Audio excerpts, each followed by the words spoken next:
Bueno, pues son las 6. Son las 6:06. Entonces, si os parece, empezamos. Arratsaldeon, guztioi eta ongi etorri Euskal Herriko Federalisten Elkarteak antolatu dugun topaketa virtual honetara. Decía que buenas tardes y os doy la bienvenida a este encuentro virtual sobre pandemia y perspectiva federal, análisis de gestión y propuestas de futuro que hemos organizado la Asociación Federalistas del País Vasco. Gracias por vuestro interés y por las aportaciones que seguro que realizaréis mediante el chat a lo largo de este coloquio. En primer lugar, quiero expresar un sentido recuerdo por las personas que han muerto a consecuencia del COVID-19, por los seres queridos que hemos perdido en los últimos meses. Expresar también nuestro agradecimiento a todo el personal sanitario y asistencial que ha estado al frente de nuestros centros de salud y residencias. El tributo que han pagado por su trabajo quedará también en nuestra memoria. Gracias. Y antes de pasar a presentaros a los invitados, a la invitada, permitirme que dé unos avisos sobre aspectos técnicos. Recordar que la reunión se puede seguir por Zoom, la plataforma en la que nos hallamos, o a través de nuestro canal de YouTube, y quedará grabada y posteriormente colgada en nuestra web. Los asistentes podéis enviar por escrito, por chat en cualquier momento, vuestras preguntas para el coloquio. El compañero Manu Ibáñez de Aldecoa irá recogiéndolas y cuando llegue el coloquio final las irá planteando. Al frente de las labores técnicas se encuentra el compañero Ricardo Arana, a quien también mando un saludo. Bien, pues estamos ya terminando el estado de alarma que nos ha tenido confinados a una parte de los ciudadanos europeos, del mundo entero, a los españoles durante mucho tiempo. Al inicio de la gestión de la pandemia, tras la declaración del estado de alarma y bajo un mando único, el Gobierno ha gestionado esta crisis sanitaria con el apoyo crítico de algunas autonomías y la discrepancia de otras. El concepto que ha aflorado en las últimas fases de la desescalada ha sido el de cogobernanza, poniendo con ello el dedo en la llaga de nuestro Estado autonómico.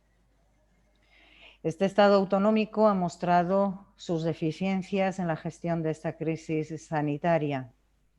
Así, ha habido autonomías que se han erigido en gestores de la pandemia, actuando como si fuera una epidemia propia. Y ante un Ministerio de Sanidad esquelético y con pocas competencias, las autonomías han pretendido actuar como entidades desconectadas entre sí, manifestando a veces una insolidaridad manifiesta entre ellas. Creemos que, visto lo visto, y tal y como los federalistas veníamos anunciando, la perspectiva federal nos hubiera permitido racionalizar muchos de los problemas al establecer una relación ecuánime a la vez que igualitaria y solidaria entre las distintas comunidades y dar un papel regulador al Gobierno de España para gestionar esta terrible crisis. Este es el debate que queremos abrir aquí para tener otra mirada que nos pueda ayudar a afrontar otras crisis semejantes que, según los científicos, llegarán en un futuro. Y sin más preámbulos, paso a presentaros a los invitados. En primer lugar, saludo a Eva Sáenz. Buenas tardes, Eva. Profesora titular del Departamento de Derecho Público en la Facultad de Derecho de la Universidad de Zaragoza, cuyas líneas de investigación en federalismo y democracia desde una perspectiva de derecho comparado son ya conocidas entre muchos expertos. Diputada por Zaragoza entre los años 2004-2008 por el Grupo Parlamentario Socialista, tiene un buen número de publicaciones y decir que es miembro de Federalistas de Aragón. Las biografías las podéis leer con mayor amplitud en nuestra página web. Rafael Bengoa, Buenas tardes, Rafa. Doctor en Medicina y Cirugía por la Universidad del País Vasco y máster por la Universidad de Londres. Profesor en ESADE, Universidad Ramon Llull y Universidad McGill. Senior Fellow en la Universidad de Harvard. Director de Planificación y Ordenación en Salud del País Vasco, de Sistemas de Salud en la OMS, consejero de Sanidad y Consumo del Gobierno Vasco y asesor de la Secretaría de Estado de Estados Unidos. Es codirector del Instituto de Salud y Estrategia SeaHealth. Y el tercer invitado, Alberto Infante. Buenas tardes, Alberto. Doctor en Medicina y Cirugía por la Universidad Complutense, ha sido profesor de Salud Internacional y de Gestión y Administración de Sistemas y Servicios de Salud en la Escuela Nacional de Sanidad del Instituto de Salud Carlos III y en la actualidad es profesor emérito. Vamos a pasar, por tanto, si os parece, ya al coloquio. Y para empezar, le pediría a Eva Sáenz, como experta en Derecho Comparado, que nos hablara sobre la distribución de competencias en la gestión de la sanidad pública en la Unión Europea. Si nos puedes hacer un esbozo, por favor. Buenas tardes Lourdes, buenas tardes a todos. Bueno, en primer lugar quiero agradecer a Pilar Pérez Fuentes y a Alberto López Basaguren su invitación a participar en el foro que habéis organizado aquí y, por supuesto, agradeceros a todos los organizadores por vuestro trabajo. En este primer bloque me habéis pedido que de una manera muy sintética trate del federalismo sanitario, la distribución de las competencias en materia sanitaria en los estados federales. Yo voy a hacer un análisis de los estados federales que yo he estudiado, que han sido Estados Unidos, Canadá y Alemania, en comparación con el Estado autonómico español. Para tratar de ser lo más clarificadora posible y lo más sintética posible, he hecho un PowerPoint que voy a compartir en pantalla. Perfecto. ¿Vale? Y de esa manera yo creo que... ¿veis ya la pantalla? No. ¿No la veis? Vale. No.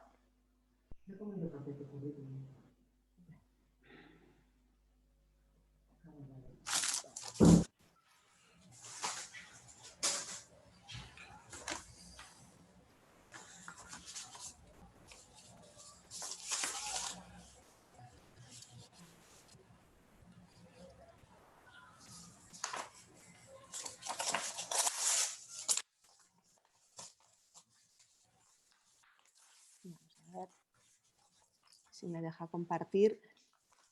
Vale.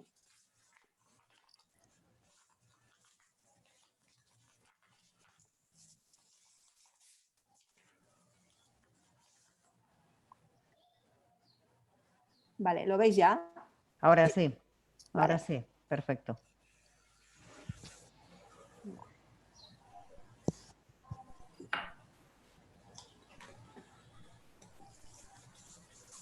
Bien. Bueno, primeramente y antes de nada, de una manera muy sintética, quería empezar señalando que se planteó muy tempranamente la posible incompatibilidad, perdón, me he equivocado de presentación, este es el otro PowerPoint, voy a poner el del... Vale. Muy tempranamente se planteó en la doctrina estadounidense la posible incompatibilidad entre los estados federales y el estado de bienestar. Un autor que es Lasky en 1939 escribió un ensayo que es ahora un clásico que se titulaba La obsolescencia del federalismo y que básicamente venía a decir que el federalismo es un obstáculo para la implantación de una sanidad, de una educación o de un seguro de desempleo a nivel federal. A partir de esta obra ha sido bastante consensuado entre la doctrina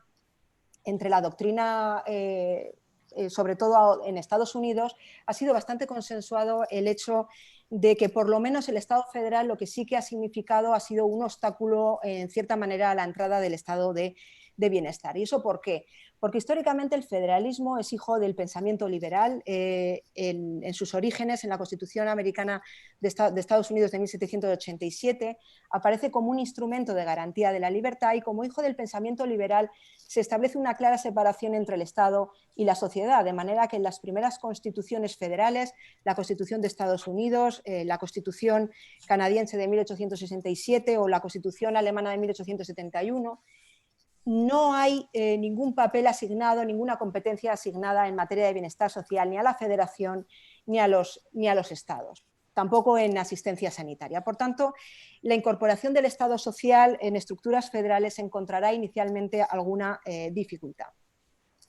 Lo que sí que podríamos de manera sintética señalar es que los estados de bienestar en los estados federales mantienen tres características fundamentales. En primer lugar, que se produjo con la entrada del estado de bienestar una centralización de competencias a través sobre todo del poder de gasto, por encima incluso de la distribución formal de competencias. En segundo lugar, se produjo un retraso en la entrada del estado de bienestar en algunos estados federales. El caso paradigmático es Canadá, que no entra el estado de bienestar hasta finales de los años 50 del siglo XX. Y en tercer lugar, podríamos señalar que la doctrina ha subrayado que el nivel de gasto en el estado de bienestar es menor en los estados federales que en los estados no federales. Por ejemplo, así es en asistencia sanitaria, aunque también se observa una tendencia convergente respecto a los estados no federales. Bien, dicho esto, voy a analizar de una manera muy sintética cómo se distribuyen las competencias en materia sanitaria, en primer lugar, en Estados Unidos. Bien, en primer lugar, el sistema sanitario en Estados Unidos es un sistema fundamentalmente de carácter privado, donde se contratan seguros sanitarios de manera privada o fundamentalmente vinculados al contrato de trabajo. La intervención pública, por tanto, es mínima, pero dentro de esa intervención pública mínima, la intervención es de carácter fundamentalmente federal. Hay varios programas federales de seguro sanitario, pero fundamentalmente los dos más importantes son programas federales de seguro sanitario que pretenden proteger a colectivos especialmente vulnerables. El primero es el Medicare, que está totalmente centralizado, es decir, es el Parlamento Federal el que determina cuáles son las condiciones de ese seguro sanitario, y los presupuestos federales son los que financian completamente ese seguro sanitario, que está dirigido a las personas mayores de 65 años. Y luego está el Medicare, que es un programa federal de seguro sanitario dirigido a las personas vulnerables con pocos recursos, y está en el marco de las relaciones intergubernamentales. Es un sistema compartido, donde el legislador federal establece unos mínimos. Los presupuestos federales también financian en gran medida este programa, y luego son los estados los que establecen diferencias de los beneficiarios, diferencias de los diferentes servicios, y también en parte financian con sus presupuestos este programa. Quiero sobre todo subrayar el aspecto de que en Estados Unidos se tiene muy claro que la decisión, es decir, la decisión legislativa, va unida a la financiación, de manera que la legislación federal va unida con presupuestos federales en la materia donde se regule. Es más, cuanto más voluntad política existe para realizar una determinada medida, más presupuestos federales se involucran en ella. Un ejemplo paradigmático es la reforma de Obama, que uno de los objetivos era la universalización del seguro sanitario a través de una ampliación de los beneficiarios del Medicaid. Y para intentarlo conseguir, lo que se hace es que prácticamente esa ampliación se haga a costa de los presupuestos federales, es decir, una gran implicación de los presupuestos federales. Esto es importante por lo que luego diré. Bien, el sistema canadiense es el sistema que diría yo que es más parecido al sistema español. ¿Por qué? Porque por legislación federal es un sistema de provisión pública y universal y gratuito. Por legislación federal. Es una legislación que se remonta a 1957 y 1966, y el legislador federal es el que determina que el proveedor tiene que ser público y que tiene que ser universal y gratuito. La sanidad privada en Canadá prácticamente es inexistente. A partir de esos mínimos que se establecen federalmente y que se financian federalmente, inicialmente la Federación financiaba el 50% de los gastos en esa provisión de la sanidad, las provincias deciden, por ejemplo, qué servicios son los que incluyen en la provisión pública.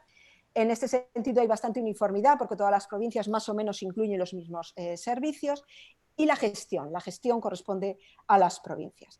Por tanto, como vemos, es un sistema compartido donde el legislador federal establece unos mínimos que son financiados por los presupuestos federales y las provincias gestionan ese sistema, determinan también algunos servicios a través de su legislación y financian una parte también de esa sanidad.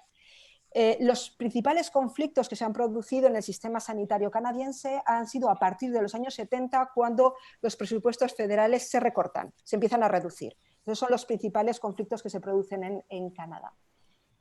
En Alemania el sistema sanitario es muy diferente al español, porque es un sistema más parecido al de Estados Unidos, es un sistema de fundamental provisión privada. Lo que pasa es que, a diferencia de Estados Unidos, hay una regulación central de todos los seguros sanitarios. El legislador federal determina qué servicios se tienen que incluir en los seguros, determina hasta qué punto cabe el copago, determina la contribución de los trabajadores en función de su salario, etc. ¿Por qué? Porque la gestión corresponde a las mutuas profesionales y se financia fundamentalmente a través de contribuciones, no se financia a través de impuestos. En este punto, la gestión, se hace a través de mutuas profesionales que, según su ámbito territorial, son controladas o bien por la federación o bien por los Länder.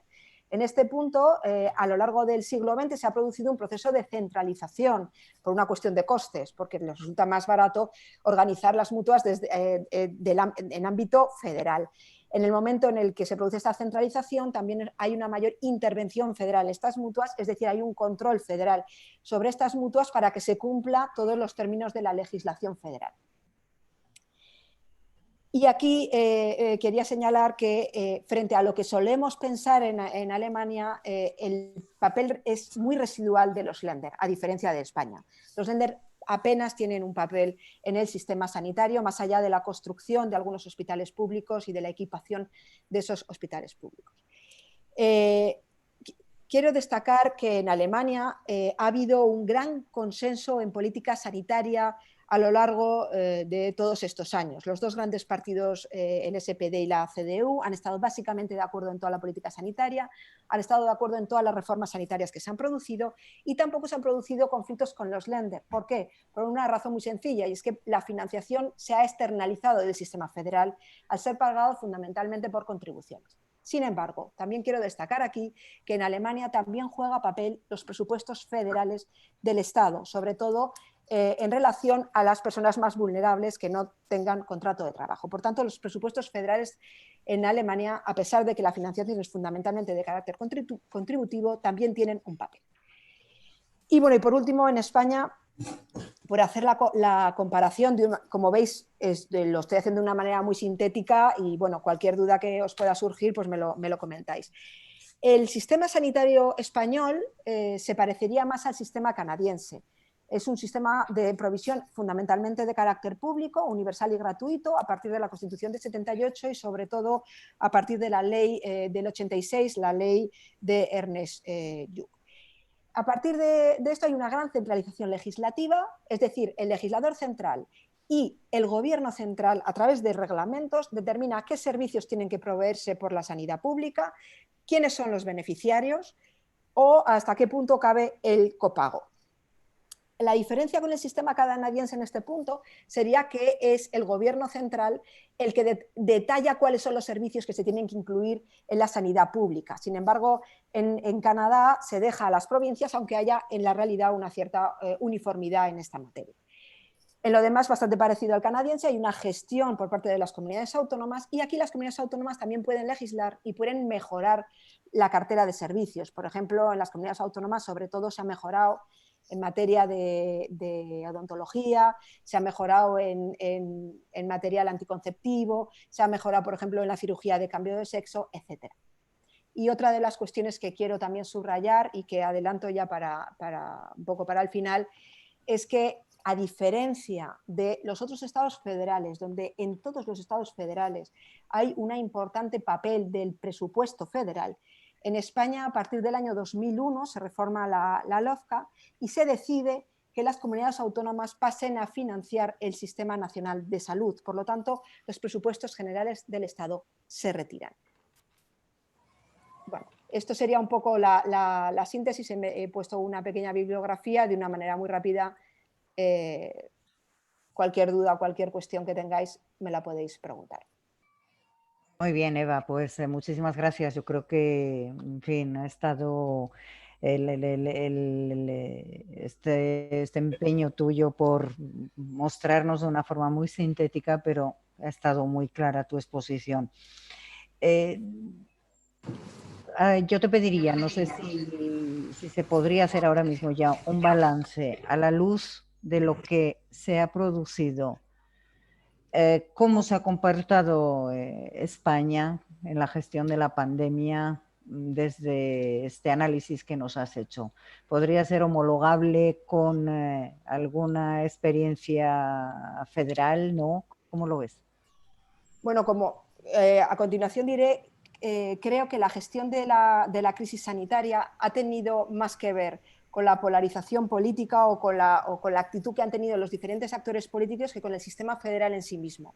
Creo que no ha sido tanto un problema estructural como un problema, como digo, de actitud de los diferentes actores, porque como veremos posteriormente, como os comentaré posteriormente, a pesar de que, por ejemplo, nosotros en España tenemos un sistema sanitario similar, por ejemplo, al canadiense, en la gestión de la crisis nos hemos diferenciado completamente. En Canadá el Estado se ha inhibido completamente, está en el extremo de los estados federales y, sin embargo, en España el gobierno federal, sobre todo al comienzo, hizo aplicación de la ley del estado de alarma y mando único. Creo que hay una diferencia de gestión muy importante. Es decir, se tienen mecanismos para, en situaciones de emergencia, centralización de competencias, pero luego es la decisión política de los actores políticos en su momento los que deciden hasta qué punto se produce esa centralización de competencias. Pero en todo caso, la eficacia en la gestión de la crisis del COVID creo que no está tan relacionada con un aspecto estructural de funcionamiento del Estado federal como un aspecto de coyuntura política. Uh-huh. Muy bien, pues vamos a pasar con Alberto y Rafa. Bueno, por vuestra parte, vosotros tenéis amplísimos conocimientos y experiencia en la gestión de la sanidad pública. Ambos sois, bueno, conocidos defensores de los sistemas públicos de sanidad. Rafael, ¿qué opinas sobre la gestión de la sanidad pública en sistemas federales, bien europeos o internacionales?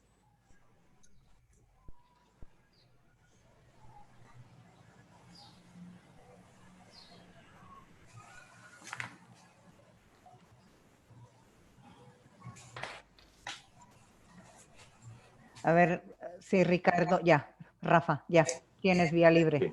Gracias. Sí, a ver, yo creo que estoy muy de acuerdo con el último comentario de Ana también, en el sentido de que es la forma de ejercer el liderazgo puede ser bastante más importante en una epidemia de estas o fuera de epidemias que no la propia estructura, digamos, del Estado. Luego podemos comentar cómo se ha gestionado en detalle la crisis, pero para hablar de esta parte, yo creo que uno puede tener perfectamente diseñado la estructura del Estado en términos federales, etcétera, pero luego tener un liderazgo, digamos, que no, digamos, ejerce su función de la forma, digamos, óptima. Y eso obviamente es lo que está pasando en Estados Unidos. Estados Unidos y España, los dos son estados federales y, para decirlo en dos palabras, en uno hay una sanidad muy digna, en el nuestro, y en otro no, porque no se acaba Obamacare. Entonces, en Estados Unidos hay gente que después del COVID, después de estar 30 días en el hospital, está recibiendo una factura de $1 millón para que me imagino que no le va a cubrir su seguro si es que tiene un seguro, y si no tiene un seguro, obviamente entra en bancarrota esa persona. En cambio, en España, pues la factura es cero. Esto es bastante importante porque no tiene tanto que ver con que si somos federales o no federales, tiene que ver con qué decisiones se han tomado en ese país políticamente en relación, en nuestro caso, la sanidad, educación y otras cosas. Luego el segundo comentario es que ¿eso qué quiere decir? Pues que hay unos países que tienen capacidad política y un liderazgo con cierta capacidad y otros no. Y en España ha tomado la forma de apelar a por la unión, pero si seguimos solo apelando a la unión para ver si las cosas funcionan bien, yo creo que no vamos a salir del bloqueo en el que estamos. Entonces, lo que quiero decir es que España está mejor preparada en el estado autonómico que tenemos, está mejor preparada para ejercer un liderazgo político bueno y mejor, obviamente, que allí donde hay líderes como los que hemos comentado antes. La capacidad política en un país se suele romper en tres bloques. Si tienes capacidad analítica para analizar la situación, ya hemos visto que se ha hecho bastante rápido y bien, ha habido una centralización, estaba alarma, ha habido sus más y sus menos sobre esa capacidad analítica y la evidencia, porque obviamente estamos trabajando a la velocidad en tiempo real. Luego, esa capacidad política pues tiene que tener una cierta capacidad operativa, y yo creo que se ha demostrado cierta capacidad operativa tanto en confinamiento y desconfinamiento, aunque obviamente se ha tenido que improvisar como otras muchas cosas.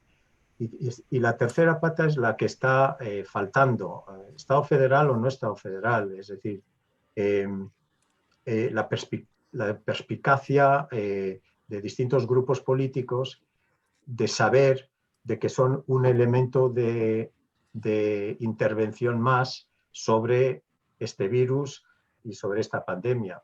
Y al eliminar por ciertos partidos políticos esa idea de que son una intervención más, pues han debilitado lo que se estaba intentando hacer. Entonces, toca corregir, obviamente, eso relativamente rápido. Y luego, quizá, un último comentario, que hemos entrado en esta epidemia, pero lo que venimos pidiendo muchos desde hace muchos años, que es que haya autonomía de gestión, pero no autonomía de gestión entre la competencia nacional, estatal y la competencia autonómica, sino que los proveedores tengan capacidad de gestión local para hacer rápido las cosas. Si hubiéramos tenido esa capacidad más descentralizada desde las autonomías a los elementos, digamos, que tienen que proveer la atención sanitaria, en este caso también en la atención primaria, rastreo, identificación, etcétera, pues yo creo que hubiéramos estado en una mejor situación. Entonces, luego puedo ampliar eso si es necesario, pero yo lo dejaría en eso. Muy bien. Muy bien, Alberto. Bueno, tú, aparte de la experiencia que comentaba al haceros la presentación, bueno, has sido funcionario también de la OMS, director general de la Agencia de Calidad del Sistema Nacional de Salud, director general de Ordenación Profesional, etcétera. Te planteo la misma cuestión que le decía a Rafa, ¿no? A ver, ¿cómo ha sido esa gestión de la sanidad pública por tu conocimiento, por tu experiencia en los sistemas federales? Bueno, muchas gracias primero a los organizadores por invitarme y a todos los que están asistiendo a esta sesión por estar ahí. Bueno, yo había preparado una intervención un poquito con base en las preguntas que habíais hecho, que tenía una primera parte, ¿no? Que era un poquito de analizar cómo lo hacen los estados federales en términos de salud pública y gestión y administración de los servicios de salud. Y si uno lo mira, pues se da cuenta de que en España efectivamente se cumplen todas y cada una de las condiciones comunes y básicas del reparto de tareas en términos de salud que se dan entre las entidades federadas y la federación en los estados federales. Yo me he fijado en Canadá, en Alemania, en Suiza, en Estados Unidos, donde viví 8 años. Y sí, pues normalmente en condiciones ordinarias son las entidades federadas quienes se encargan de la gestión de los asuntos ordinarios de salud pública y de ordenar la asistencia sanitaria, no siempre de ordenar la prestación, pero sí de generar los marcos de ordenación. Y el gobierno federal se reserva pues, más o menos lo que en España, ¿no? La legislación común general o básica, entre otras cosas, garantizar la cobertura universal, que no ocurre en los Estados Unidos, pero sí en los otros 3 ejemplos que he mencionado, aportando en ocasiones fondos más o menos cuantiosos, pero fondos para esto. Produce normas y criterios técnicos a través de institutos o agencias para que se sepa cuál es la forma adecuada de hacer las cosas en salud y en atención sanitaria. Se reserva cierta capacidad de intervención en situaciones especiales y en territorios o poblaciones o programas especiales, normalmente con fondos específicos para hacer esto, y evalúa el funcionamiento del sistema. Básicamente en 2 cosas, en cuál es la situación de salud de la población y cuál es el impacto de determinados programas en términos de calidad de servicios o de posibles inequidades, ¿no? Suele haber además también procedimientos y órganos estables de colaboración, conferencias, en fin, similares al Consejo Interterritorial o cosas parecidas, entre el gobierno federal y las entidades federadas. En esto, una vez más, Estados Unidos es una excepción.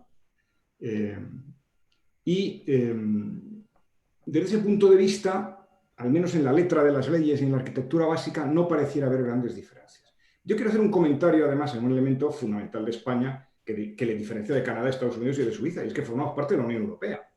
Y la Unión Europea tiene competencias en salud pública, tiene un comisario de salud, tiene y produce directivas en salud pública. Elaboró en 2010 una directiva de asistencia sanitaria transfronteriza para garantizar la atención a los nacionales de un Estado miembro que visitan o residen otro Estado miembro, ¿no? Y tiene un centro europeo de control de enfermedades. Si yo tuviera que hacer una valoración global, que es importante en el caso que nos ocupa, de cómo se ha comportado la Unión Europea en materia de salud pública, yo diría que ha tenido un comportamiento decepcionante en términos generales, que contrasta mucho con la rapidez y la contundencia de la respuesta económica de la Unión Europea en los aspectos económicos y financieros de la pandemia. La Comisión ha hecho poco, lo ha hecho tarde. El Centro Europeo de Control de Enfermedades ha producido criterios confusos y en ocasiones no muy bien articulados, y parece que ahora se quiere tener un papel mayor en la financiación de la investigación de los tratamientos y de las vacunas, en su compra y en su distribución. Veremos cómo camina todo esto, ¿no? Pero desde ahí hay que decir que los Estados miembros no hemos recibido demasiada ayuda. Y en este contexto nos golpea la pandemia. Claro, la pandemia golpea a un Estado autonómico que, como hemos dicho muchas veces los federalistas, arrastraba una doble crisis, ¿no? Una crisis ordinaria de fatiga de materiales y una crisis extraordinaria por el reto que supone el independentismo catalán. Y además a un gobierno con una mayoría parlamentaria muy frágil. Esto tampoco lo podemos olvidar, ¿no? En un contexto de una cultura política que con los años ha ido siendo cada vez más cañita y cada vez se ha basado más, aquí hay una deriva, una dependencia de senda tremenda, en el agravio comparativo entre unas comunidades y otras. Claro, con todo esto, no es raro que nos hayan pasado las cosas que nos han pasado durante la pandemia. Nos han pasado algunas cosas positivas desde mi punto de vista. Yo creo que lo del estado de alarma ha sido un elemento sorprendentemente positivo y además sorprendentemente bien entendido por la población y bien seguido. El confinamiento que se basa y la reducción de la movilidad en este estado de alarma, yo creo que no nos lo esperábamos nadie que pudiera funcionar como ha funcionado. Bueno, ha habido un mando único, polémico, que ha ido evolucionando de ser muy único a la cogobernanza hacia el final. Esta es una transición que da para reflexionar. Y, hombre, la conferencia de presidentes, que se había reunido 6 veces entre 2004 y 2020, se ha reunido 14 veces en 3 meses. Y ha evolucionado también en su carácter. De ser informativa y cuasi propagandística a veces al principio del gobierno central, a ser muy codecisora al final, incluido a el modo en que se va a poner punto final al estado de alarma, ¿no? Alberto, nos has llevado ya, nos has hecho una introducción, diría yo, al segundo bloque, ¿no?, que teníamos previsto para este coloquio. No os lo he dicho al principio, pero bueno, os podéis interpelar, podéis entrar en pequeños debates en cualquier momento, cualquiera que veáis oportuno, digo, de los tres intervinientes. No sé si queréis añadir algo, Rafa, creo que te ha quedado algo, quizá me ha parecido entender que luego comentarías cómo había sido la gestión, ¿no?, de la crisis sanitaria. No sé si quieres añadir algo o podemos pasar. No, sí, se me oye, sí. Sí, perfectamente. Sí. Daniel López Acuña ahí nos está recordando que la seguridad, obviamente, en este tipo de situaciones de crisis, que no tiene tanto que ver con las fronteras. Y eso es bastante importante porque estamos intentando arreglar un tema, una rotura de todo el circuito necesario para controlar epidemias, pandemias, y lo estamos intentando solucionar cada uno de nosotros en su pequeño mundo, su pequeño país, su pequeña comunidad autónoma, etc. Entonces, yo creo que el hecho ese que comenta Daniel, de que no tiene fronteras y trasciende la soberanía nacional y subnacional, es bastante importante de cara a esta pandemia. Entonces, cuando estemos hablando de la pandemia, tenemos que tener eso en mente. En cambio, cuando estemos hablando de cómo hay que organizar la sanidad en España sin pandemia, en el día a día, eso pues ya tiene bastante importancia, obviamente, las funciones, las competencias que tienen unos y otros, etcétera, y quién gestiona qué, etcétera. Entonces, si quieres, pues digo dos cosas más sobre la gestión de la pandemia, pero con esa focalización más mundial. En España, bueno, obviamente ha sido un acierto centralizar en ese primer momento, porque obviamente uno no puede estar organizando, digamos, con 17 microsistemitas de estados de alarma. Eso hubiera sido, obviamente, muy complejo. De hecho, cuando vemos lo que está pasando en Estados Unidos, también Estado federal, donde el Washington y Trump no han centralizado de la misma forma y dejan que sean las comunidades, los gobernadores y los municipios los que estén tomando decisiones, pues obviamente allí se está organizando una situación muy heterogénea, pero muy compleja. Por lo tanto, yo creo que hay un aprendizaje interesante de cómo lo ha hecho España, en ese sentido bien, en esa primera etapa. Nature nos recuerda que en Europa se han salvado 3 millones de vidas y ha habido un 81% menos de infectados. Eso es bastante importante. ¿Y por qué? Porque hemos confinado y hemos desconfinado de forma organizada. En Estados Unidos y en otros países federales, que hay que recordar que Brasil también es un estado federal, y volvemos otra vez a lo que hemos comentado antes, Eva y yo, la forma de ejercer el liderazgo, federal o no federal, a veces es en estas situaciones más importantes que no la propia estructura del Estado.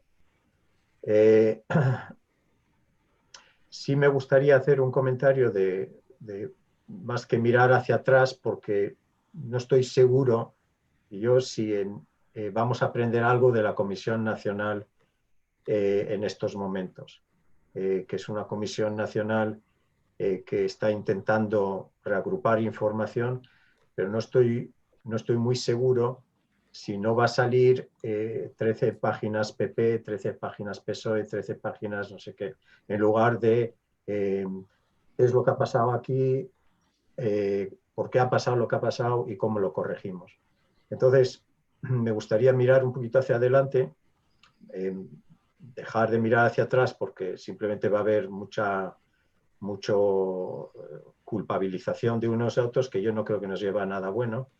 Y si miramos hacia adelante, hay que mirar hacia adelante solo en unos pocos meses. Es decir, la mayor parte de la gente está diciendo que sí va a haber un rebrote importante. Y aunque no lo haya, sí hay que prepararse para esa posibilidad. No estábamos preparados para esa posibilidad en el primer momento, pues ahora la gran lección es que estemos preparados. Lo que pasa es que no sabemos cuáles de los factores, mascarillas o confinamiento, o cuarentena o los tests, etcétera, cuál de estos factores es el más importante para para darle más energía. Probablemente son los tests, pero ¿a cuál le tenemos que dar más energía para controlar este asunto en otoño? Pues yo diría que una vez que hayamos identificado, esperemos este verano, cuál de esas, o si no, hay que seguir activando las 4 o 5 líneas de trabajo. La segunda cosa que necesitamos tener en otoño es unión política. Esa que no estamos viendo. Esa que no estamos viendo. Esa es la que... Y volvemos al liderazgo otra vez. Entonces, si en otoño el comportamiento es el que estamos viendo en el Parlamento y siguen o vuelven a decir a los ciudadanos, queremos que seáis responsables, pero nosotros los políticos no lo vamos a ser tanto, pues empezamos a tener un problema de control epidémico, no de control político de otras cosas, sino de control epidémico en otoño. Y entonces yo creo que se tiene que dar cuenta el liderazgo político del país que en otoño tiene que pasar otra cosa diferente, que no necesitamos solo una respuesta científica, que también, pero que necesitamos una respuesta política. Uh-huh. Bueno, os veo animados, que ya, en fin, haciendo ya planes de futuro que evidentemente ahora mismo va a ser lo fundamental. De todas formas, quizá aquí hemos corrido un bloque así bastante rápidos. Eva y Alberto, es decir, sobre el cómo se ha gestionado, ¿no?, esta crisis. ¿Cómo lo veis, cómo lo valoráis vosotros? Respecto al sistema sanitario que teníamos en España, bueno, pues lo mismo que España, todos los países del mundo pensaban que tenían el mejor sistema sanitario del mundo, ¿no? Bueno, en España, bueno, en Euskadi teníamos lo mejor de lo mejor. En Cataluña, supongo que, bueno, pues también alardeaban, bueno, hasta que, claro, nos llegó lo que nos llegó. Entonces, sí es cierto que tenemos un buen sistema, pero claro, tenemos un buen sistema para una situación normal, que cuando llega una pandemia como esta rompe todas las costuras habidas y por haber, ¿no? Entonces, visto esto, ¿cómo veis cómo se ha gestionado, ¿no?, políticamente esta crisis, políticamente y sanitariamente? Sí. Si queréis, no sé, Alberto, añadir algo. Sí, pero quizá Eva querrá opinar antes, ¿no? Eva, ¿quieres tomar la palabra? Alberto, Vamos lo a que queráis, ver a Alberto. Bueno, a ver, teníamos un buen sistema. En los últimos 10 años, el sistema ha sido descapitalizado en términos humanos, financieros y tecnológicos. Las políticas de ajuste que se hicieron desde 2008 redujeron en términos reales el gasto sanitario, sobre todo el gasto sanitario público, expulsaron profesionales, redujeron plantillas, generaron precariedad y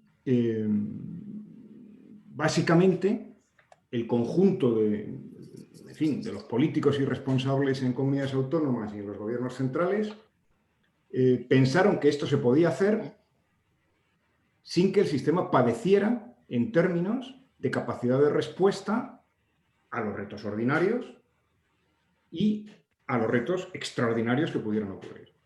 Bueno, que se podía hacer más con menos. Nunca ha habido mayor falacia. No es verdad y se ha demostrado. Reducir en esto ha sido un muy mal negocio que hemos pagado en términos de vidas y de sufrimiento. Entonces, esta es la primera y dura lección de esta pandemia. Las cosas se podían haber hecho mejor desde el punto de vista del liderazgo en casi todos los países. Sin duda España ha tenido un plus, como muy bien ha señalado Rafa, de bronca política, que en el 90% de los casos yo se la achaco a la oposición de derechas. Y esto ha significado, además, que nos hemos dificultado con esta bronca la respuesta a la pandemia. Entonces, yo creo que esto es lo primero que hay que constatar, porque necesitamos recuperar la desinversión. Necesitamos recuperar la desinversión y necesitamos recuperarla pronto. De esto yo creo que se ha dado cuenta el gobierno con esto de los 9.000 millones que se transfieren a las comunidades autónomas. Ahora habrá que ver cómo se emplean los 9.000 millones. Pero sin más recursos no podremos hacer frente ni al rebrote de otoño ni a las consecuencias de todo tipo de lo que hemos pasado hasta aquí. Y en esto no caben medias tintas. No, los sanitarios no aguantarán si no tienen respiro, no aguantarán si no se cubren las vacantes, no aguantaremos si no ponemos gente a hacer rastreos de contactos, si no fortalecemos los servicios de sanidad exterior, que son 150 en toda España, para todos los puertos y los aeropuertos. A las cosas a veces hay que ponerles números. 150 es lo que hay. A día de hoy se ha prometido que se reforzarán, pero a día de hoy son los que estaban. Entonces, esto es fundamental entenderlo. Y lo que no se puede hacer, como se ha hecho en el pasado, por parte de algunas comunidades autónomas, es reclamar desfinanciación al sistema sanitario del gobierno central, usarlo como argumento, y cuando te refinancian por un mecanismo u otro, como la sanidad está en el fondo común de los servicios sociales, usar ese dinero que no tiene legalmente aplicación finalista y por tanto legalmente se puede hacer en las comunidades autónomas para tapar otros rotos. O bajar los impuestos transferidos en las comunidades autónomas, como hace la Comunidad de Madrid, y luego reclamar más fondos para sanidad al gobierno central. Esto es lo que no se puede tolerar. Esta es la deslealtad que quiebra cualquier modelo federal, autonómico o perifrástico de Estado. Bueno, es que esto me... Eva, ¿quieres añadir algo? Bueno, quiero decir que estoy bastante de acuerdo con lo último que ha comentado Alberto y además varias cosas que han comentado Rafael y Alberto. Yo he tratado de hacer un ejercicio de comparación de qué grado de centralización se ha producido en la gestión del COVID en los diferentes estados federales. Y en esta comparación efectivamente se ve que el grado de centralización en España es mucho mayor que el de otros estados federales, pero no sale desde mi punto de vista mal parado. Os voy a compartir el esquema que he hecho, vamos, el PowerPoint, que es, vamos a ver, básicamente para que, porque yo creo que eso ayuda a un poco, me ayuda a mí a sintetizar y me ayuda a mí a gestionar y tratar de sintetizar lo máximo posible. Es cierto que las emergencias y el federalismo y el constitucionalismo se llevan bastante mal por cuanto supone siempre limitación de derechos fundamentales y evidentemente en situaciones de emergencia va a suponer una concentración de poder tanto horizontal como verticalmente, ¿no? He tratado de ver qué grado de centralización en la gestión del COVID se ha producido en los diferentes estados federales y para eso he utilizado diferentes artículos que han salido a lo largo de la pandemia y sobre todo prensa. Y he tratado de hacer la comparación con elementos concretos.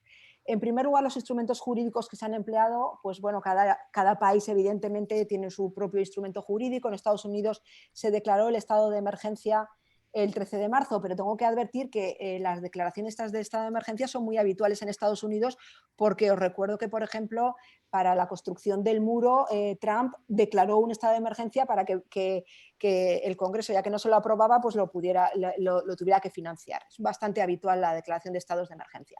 En Canadá no se ha hecho uso de la aplicación de la ley de emergencias. En Alemania se ha llevado a cabo la Ley Federal de Protección de Infecciones, ya que en salud pública la Federación tiene una legislación concurrente y en aplicación de esa legislación concurrente tiene aprobada una Ley Federal de Protección de Infecciones. Quiero subrayar que, a diferencia de España, y creo que es una virtud que tienen los alemanes, durante la pandemia han modificado la ley, y han modificado la ley para adaptarla a las necesidades de gestión del COVID. Nosotros hemos aplicado una ley del 81 que está claramente desfasada en muchos aspectos, pero que parece que esté grabada en piedra, es decir, parece que no se pueda modificar. Los alemanes la han modificado para adaptarla a la gestión del COVID. He analizado el grado de centralización en materia de confinamiento. Trump no ha hecho una orden de confinamiento nacional, como todos sabemos, y por tanto los estados han aplicado su propia legislación de emergencia. Y en eso sí que quiero poner de manifiesto que, además de que cada estado ha utilizado su propia legislación de emergencia y por tanto cada estado ha dado órdenes de confinamiento de manera diferente, también se observa que hay una polarización en este sentido entre los demócratas y los republicanos. De los 10 gobernadores que establecieron medidas de confinamiento, 9 eran demócratas, cuando solo 24 de los 50 gobernadores son demócratas. Y sin embargo, de los 9 estados que no han establecido ninguna medida de confinamiento, 8 son republicanos. Por tanto, vemos que aquí hay una polarización en la gestión de la crisis en función de si se es demócrata o si se es republicano en materia de confinamiento. En Canadá tampoco ha habido una orden de confinamiento federal, y por tanto cada provincia ha declarado el confinamiento que le ha parecido bien.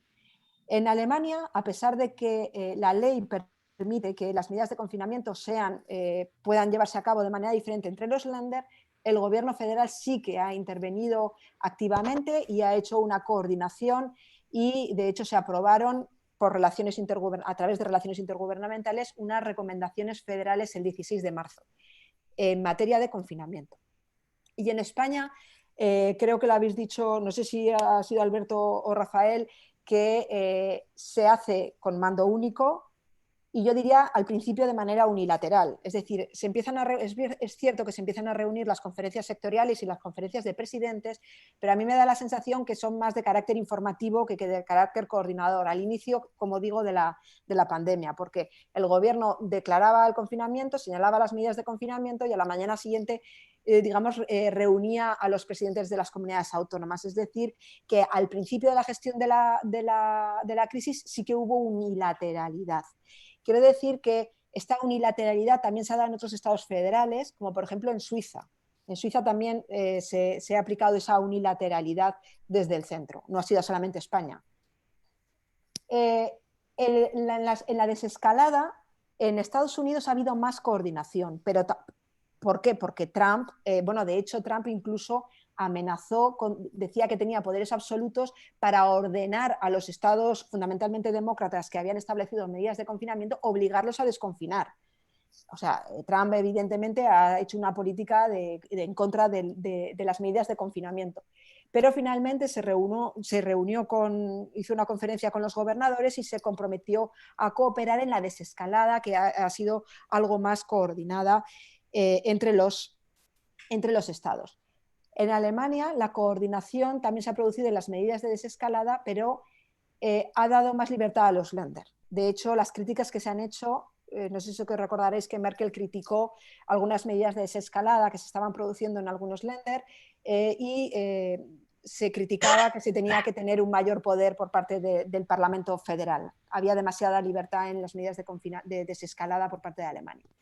Y en España, creo, y también lo habéis observado Rafael y Alberto, se ha producido una evolución en las medidas de desescalada porque se permite un mayor margen a las comunidades autónomas, fundamentalmente la fase 3, y efectivamente, como habéis comentado, es que antes del estado de alarma se habían producido 6 reuniones de conferencias de presidentes. Es que desde el estado de alarma el domingo pasado era la 14ª reunión de conferencia de presidentes. Por tanto, se ha intensificado muchísimo las relaciones intergubernamentales y creo que sobre todo en la fase de desescalada sí que se ha producido una mucha mayor coordinación del gobierno central con el gobierno de las comunidades autónomas. Y lo que sí que se ha producido de manera general en todos los estados federales ha sido una centralización en el equipamiento médico y en los criterios de test, que quizá es uno de los elementos, bueno, por ejemplo, el domingo pasado leía en El País que decían que el principal problema de gestión de la crisis en España se había producido porque los criterios para la realización de los test que se fijaban a nivel nacional eran demasiado estrictos. Bueno, no sé si ese habrá sido realmente el problema. El único país donde no ha establecido criterios federales, por ejemplo, en materia de test, ha sido Canadá. Es decir, por lo tanto, vemos los dos grandes extremos. Ha sido Canadá la descentralización total, a pesar de tener un sistema sanitario muy similar al nuestro, porque el gobierno federal se ha inhibido completamente. Y España, digamos que ha sido mucho más centralizada. En Estados Unidos, las críticas han sido la intervención federal tardía y escasa, la enorme polarización y el sistema sanitario precario, que también lo habéis comentado, porque claro, los seguros sanitarios están vinculados al trabajo. En el momento que haya desempleo, el problema es que no tienen cubierta la sanidad, la gran parte de la población de Estados Unidos. En Canadá ha sido muchísimas las críticas porque la intervención federal ha sido muy, muy escasa, con fallos enormes de coordinación de información también. Y sin embargo, las críticas a Alemania han sido en general bastante positivas porque se ha producido un gran nivel de coordinación desde el gobierno federal. En España se criticó inicialmente la unilateralidad en las medidas de confinamiento y, bueno, y también la polarización, que yo comparto lo que han comentado tanto Rafael como Alberto respecto al tema de la polarización. Y como una gráfica que me ha parecido interesante en la que compara la evolución de la pandemia, del número de contagios en los diferentes estados federales, falta Estados Unidos que lo tiene descontrolado, pero se ve claramente cómo España y Suiza han estado realmente mal, han tomado la unilateralidad que se tomó desde un principio ha sido común, de centralización, tanto en España como en Suiza. El resultado ha sido la reducción de la curva claramente. Sin embargo, el caso de Canadá, que nunca ha estado tan mal como nosotros, hay una descentralización completa, el gobierno federal se ha inhibido completamente de la gestión de la crisis y sin embargo ahora está bastante peor. Es una de las cuestiones que veo que más se critican, sobre todo por la doctrina canadiense. Está bien. Vale, interesante. Muy bien. Bueno, han ido aquí saliendo muchas cuestiones. Un comentario, ¿puedo? Sí, Alberto, sí. No perdamos de vista el carácter evolutivo en el tiempo de la pandemia. Porque esto no está acabado. Va a haber más. Y solo con el tiempo que la pandemia lleva en Europa y en América, bueno, dejando en Asia, pero bueno, desde febrero hasta aquí, hemos visto cómo historias de éxito inicial se pueden transformar en no éxitos en 3 meses. Le ha pasado a Suecia, le ha pasado a Portugal y puede que le esté pasando a Canadá y a algún otro país. Entonces, a la hora de hacer balances, tanto de correlación entre medidas como de correlación entre modelos de Estado y respuestas, tendremos que estar muy atentos a ir viendo cómo evoluciona todo. Que no es tan fácil a veces establecer, más allá de que está claro que el confinamiento funciona, aunque desconfinar no sea sencillo, y desconfinamiento con brotes ya lo estamos viendo. O sea que esto es más complejo de lo que parece. Yo haría una cautela a la hora de sacar conclusiones muy apresuradas, a lo que son dadas, por supuesto, cualquier grupo político de oposición que las saca y las cambia cada 24 horas a su conveniencia. Pero desde un punto de vista más estructural y más analítico, yo creo que tenemos que ser un poquito prudentes y cautos. Yo creo, Lourdes, yo creo que eso es bastante importante, porque ahora mismo hay brotes, como sabemos, en China, en Alemania, en Singapur, en Hong Kong. bueno, todos los que lo estaban haciendo maravillosamente bien, ahora parece que no tanto.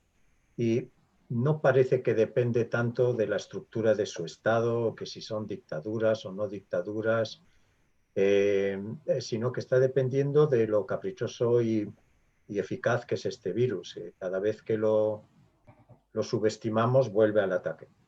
En cuanto encuentra oportunidades, de hecho, nosotros andamos rastreando gente para parar y confinarles, etcétera, pero el virus está todo el día rastreando oportunidades para ver por dónde nos pilla.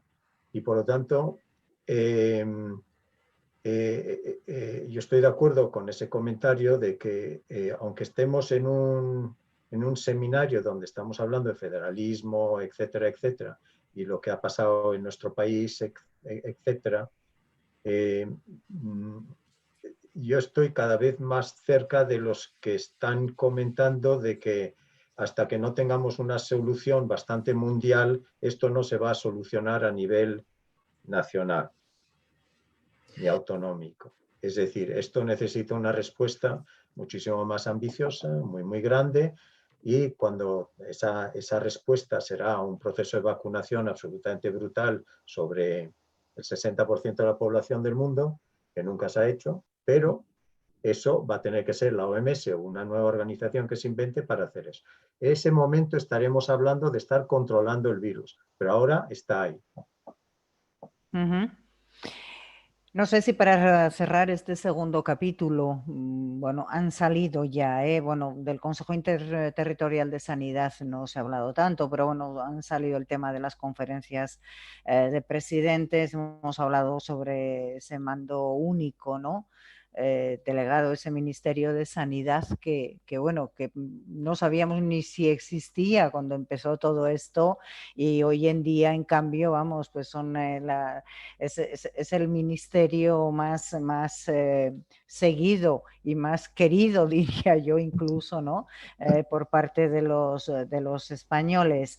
Bueno, pues cuál ha sido la gestión de la recogida de datos, etcétera, etcétera. No sé si queréis añadir algo ahí antes de pasar al tercer bloque. Rafa y yo hemos compartido en distintas encarnaciones en nuestras vidas el Consejo Interterritorial. Mi sensación es que, dadas las circunstancias y con los marcos legales de actuación que tiene, ha funcionado razonablemente. Desde luego ha habido menos bronca en el Consejo Interterritorial que en la Conferencia de Presidentes, y menos bronca entre los consejeros de salud que lo forman que entre sus presidentes respectivos y el presidente del gobierno, ¿no? Yo creo que esto también nos da un elemento de reflexión. Yo creo que el Consejo, cuando hablemos de medidas a futuro, tiene un papel a jugar, incluso más fuerte que el que ha tenido hoy, hasta ahora, perdón. Y yo le pondría una nota de aprobado alto casi notable. Sí, ¿coincides, Rafa? ¿Estás de acuerdo con ese aprobado que le da? Yo creo que está tan relacionado con qué funciones tiene el ministerio y cómo opera el ministerio, cómo se relaciona con las comunidades autónomas, que es más amplio que obviamente el Consejo Interterritorial, que solo es un momento concreto de esa relación.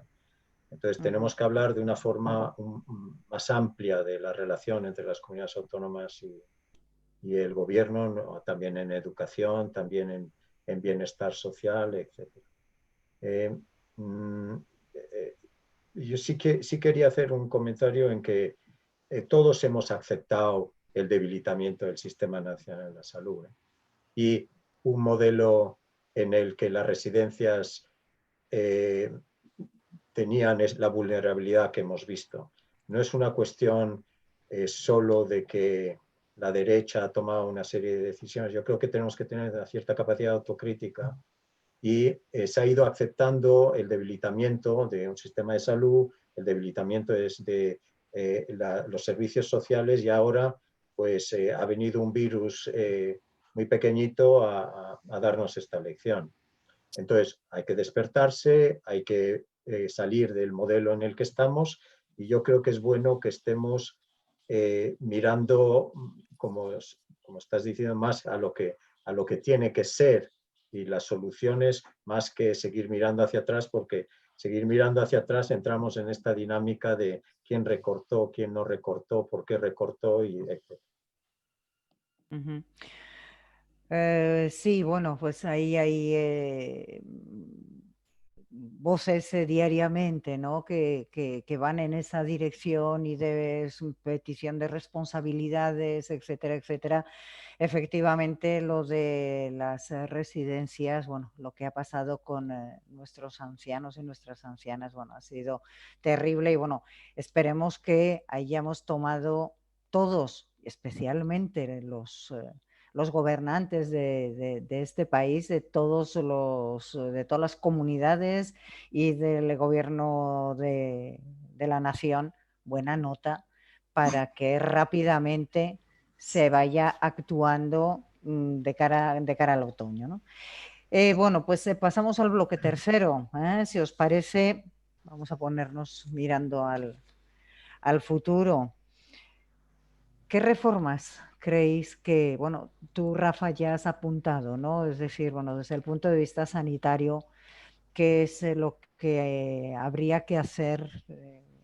Has dado algunas pinceladas, pero ¿qué reformas se deberían hacer en la distribución de competencias entre la Administración General del Estado y las comunidades autónomas para la mejora de la sanidad y de otros servicios públicos, como evidentemente estos servicios sociales tan fundamentales, ¿no?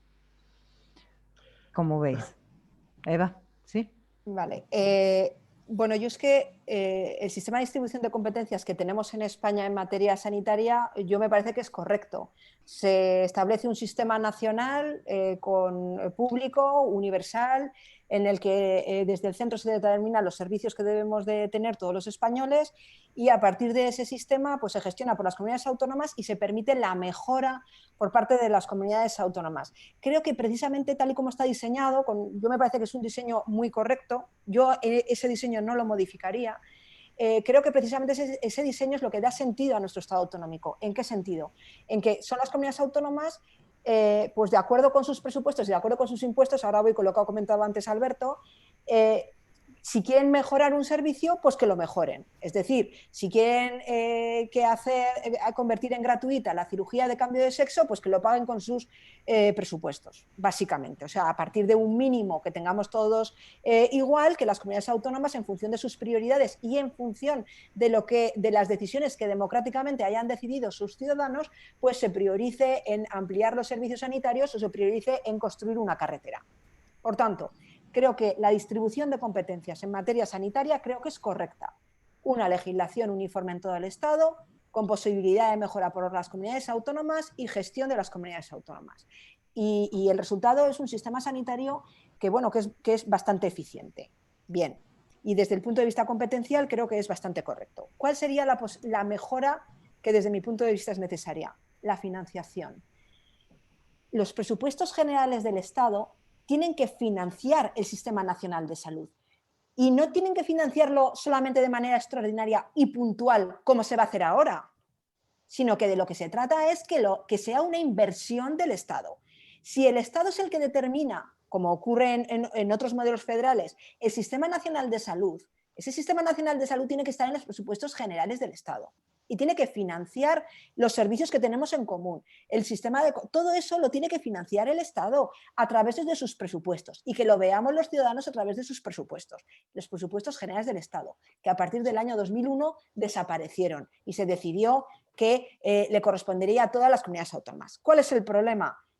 Como se ha apuntado, las comunidades autónomas están en una competencia brutal a la baja de los impuestos. Aquí en Aragón, por ejemplo, se ha reducido recientemente el impuesto de sucesiones.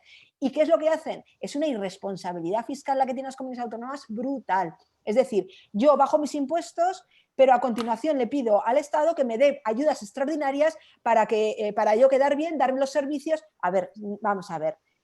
Un Estado federal exige responsabilidad por todas las partes. ¿Y eso qué significa? Vamos a ver, el Estado central se ocupa de determinar los mínimos y los financia. Y las comunidades autónomas, si quieren mejorar, que las financien con sus impuestos.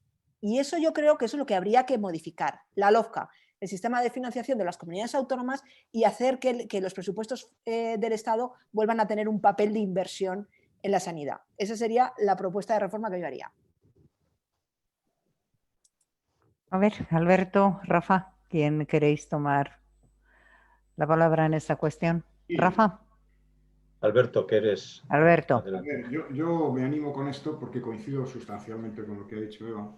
Pero yo creo que, a ver, yo creo que efectivamente el reparto de competencias ni se va a tocar ni ayudaría mucho que se tocara. Salvo Vox, que quiere recentralizar, a Ciudadanos ya se le pasó.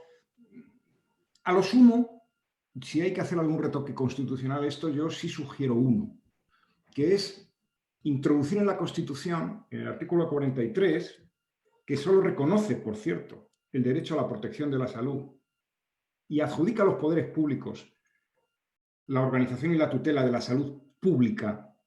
Yo ahí sí metería como derecho el derecho a la atención sanitaria en condiciones de equidad y de calidad. Esto blindaría bastante bien todo lo que se hiciera después en otros ámbitos de financiación, de legislación básica, etc. Yo creo que la atención sanitaria en condiciones de equidad y calidad hemos visto que es un elemento de seguridad de las sociedades y eso debería blindarse en la Constitución.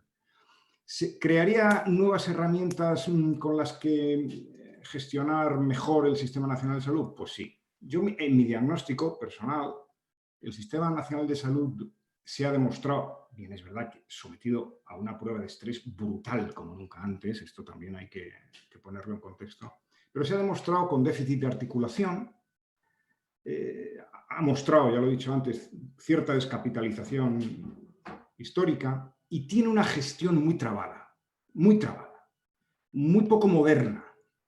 Entonces yo creo que si ese es el diagnóstico, bueno, pues hay que rearticular el sistema. Recordemos, no se han trasladado pacientes críticos entre comunidades autónomas cuando así se ha hecho entre Francia y Alemania, entre Italia y Austria. Ni ha habido apenas traslado de equipos. Se puede hacer, no hay impedimento legal, por cierto, pero no se hizo. ¿Será que no hay costumbre? ¿O será que se pensó que no había necesidad? Y luego, efectivamente, la cooperación horizontal entre servicios de salud y servicios sociales ha fallado de manera estrepitosa. Y esto no puede volver a pasar. Y también ha habido problemas de articulación vertical con el tema de la información, ¿no? Desde comunidades autónomas al Ministerio, que no ha sido oportuna, no ha sido fiable. Por cierto, seguimos sin saber la cifra oficial de fallecidos en residencias, al día de hoy. ¿Y ahí qué se puede hacer? Pues hombre, yo creo que hay que fortalecer el Ministerio, hay que devolver al Instituto de Salud Carlos III a la dependencia del Ministerio, hay que aumentar la inteligencia sanitaria y las funciones del Consejo Interterritorial. Si para eso hay que modificar la Ley de Cohesión y Calidad, pues habría que hacerlo. Yo desarrollaría muchos preceptos que no están desarrollados de la Ley de Salud Pública de 2011, por ejemplo, el fortalecimiento de los servicios de sanidad exterior y el trabajo, por cierto, entre Ministerio de Salud, comunidades autónomas y administraciones locales, que son claves en este tipo de problemas, como estamos viendo a partir de la desescalada. Y, por supuesto, ya hemos propuesto con Daniel López Acuña y con José Martínez Olmos y con otros colegas crear una agencia estatal de salud pública que tiene en Canadá o Francia o el Reino Unido o Suecia, ¿no? Pero una agencia estatal de salud pública de verdad, o sea, con consejo de administración, donde estén las comunidades autónomas, Sí, señora. que trabaje en red, que pueda comprar los insumos críticos y crear las reservas, que rinda cuentas. Por cierto, y este es un punto clave, ¿a quién? Al Congreso, a un Senado reformado. Por cierto, recuerdo que el Senado tiene una comisión de comunidades autónomas. El Senado una comisión de comunidades autónomas, cuando debería ser la Cámara de Representación de las Comunidades Autónomas, ¿no? Y un fondo de cohesión suficiente para atender necesidades especiales o supracomunitarias sobrevenidas, ¿no? Y desde luego el tema de la financiación. Yo creo que hay que refinanciarlo, hay que mejorar las condiciones y las retribuciones del personal, hay que destrabar la gestión, profesionalizando la gestión de los centros sanitarios y creando condiciones para atraer y retener el conocimiento. Y hay que aumentar la cogestión de las instituciones sanitarias y, sobre todo, desburocratizar los procedimientos. Una pandemia como esta ha hecho que en muchos sitios se innove en gestión, para lo bueno y para lo malo, pero desde luego se desburocratice, en fin, en condiciones no deseables, porque había que atender de urgencia una sobrecarga muy grande. Probablemente demostrando, de paso, que muchos de los procedimientos burocráticos habituales no tienen demasiado sentido, ¿no? Y todo esto es difícil de hacer si no se fomenta una cultura de lo público como responsabilidad de todos. Una de las peores cosas que le ha pasado, en mi opinión, al Sistema Nacional de Salud es este mantra que han repetido desde el gobierno central y de los gobiernos autonómicos y que se han hecho eco los medios de comunicación y se ha hecho eco toda la ciudadanía, de que la sanidad, como estaba transferida, no, la sanidad no está transferida, la sanidad es responsabilidad de todos. Entonces, esto o se cambia o no mejoraremos mucho. Yo creo que además la refinanciación hay que hacerla, en fin, con cabeza, ¿no? En salud pública, en promoción, en prevención de las enfermedades contagiosas y crónicas, en atención primaria. Hay que revisar la cartera de servicios, por cierto, del Sistema Nacional de Salud. Y hay que investigar. Hay que investigar y hay que innovar. Se ha innovado mucho a pie de obra en los centros y en los hospitales, en cosas pequeñas pero que tienen mucha importancia, ¿no? Bueno, todo eso se debería incentivar. La innovación debería ser una cosa que se incentive a través del Fondo de Inversión Sanitaria. Las convocatorias que se hacen, yo creo que están muy descontextualizadas sobre cuáles son las necesidades reales del día a día, del corto y del mediano plazo de los servicios de salud. Bueno, pues esto es lo que yo quería decir. A ver, Rafa, ¿qué reformas crees que se deberían hacer? Se han mencionado también algunas nuevas herramientas que habría que quizá crear, no sé, pues una agencia pública de sanidad. A ver, ¿qué opinas al respecto? Bueno, sobre eso último, yo creo que se debe federalizar esas agencias. No veo por qué todas las estructuras de Estado que se montan en Madrid. Yo creo que pueden estar en Barcelona, en Aragón, en cualquier sitio. Eso es lo primero. Que se cree esa función no quiere decir que tiene que estar en Madrid.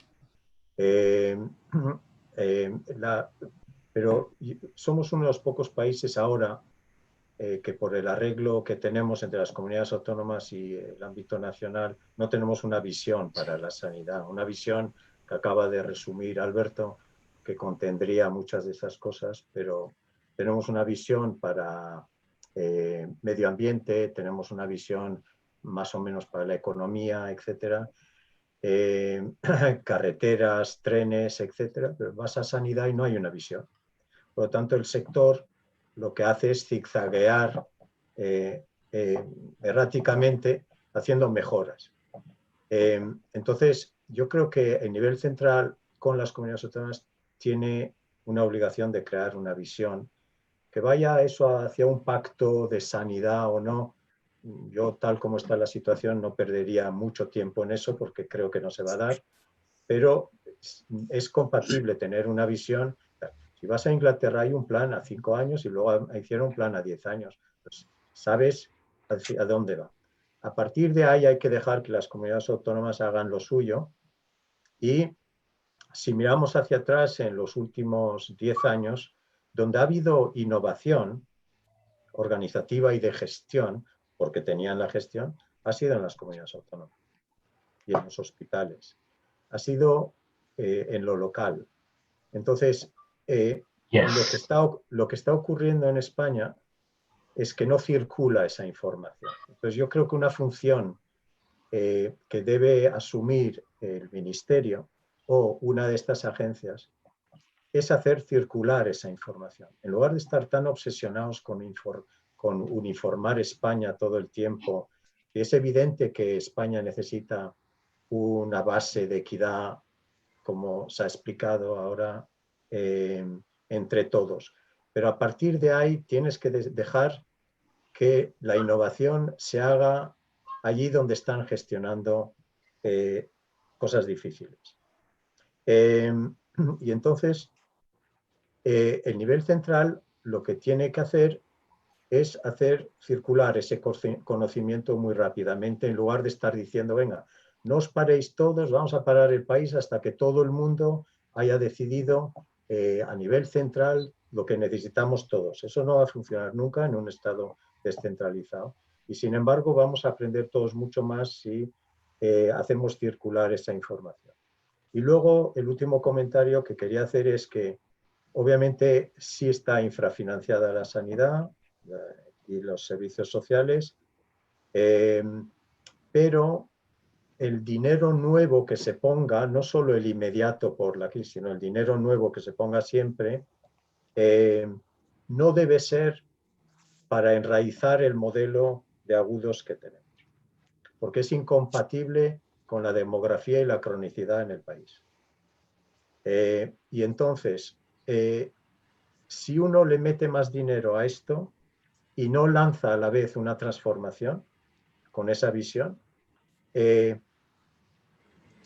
no va a tener la sanidad que nos hace falta en los próximos siglos. No lo vamos a tener. Simplemente ese dinero entra en el famoso agujero negro y se va perdiendo, se va enraizando el modelo que tenemos, que está muy centrado en hospitales, tecnología, etcétera, y no vamos a tener el que nos hace falta, y el que nos hace falta nos acaba de decir en la cara cuál es: el sociosanitario, uno que no permite que vuelva a ocurrir lo que ha pasado en las residencias, uno que empieza a tener obviamente muchísimo más servicios a domicilio y no aparcar a gente en residencia.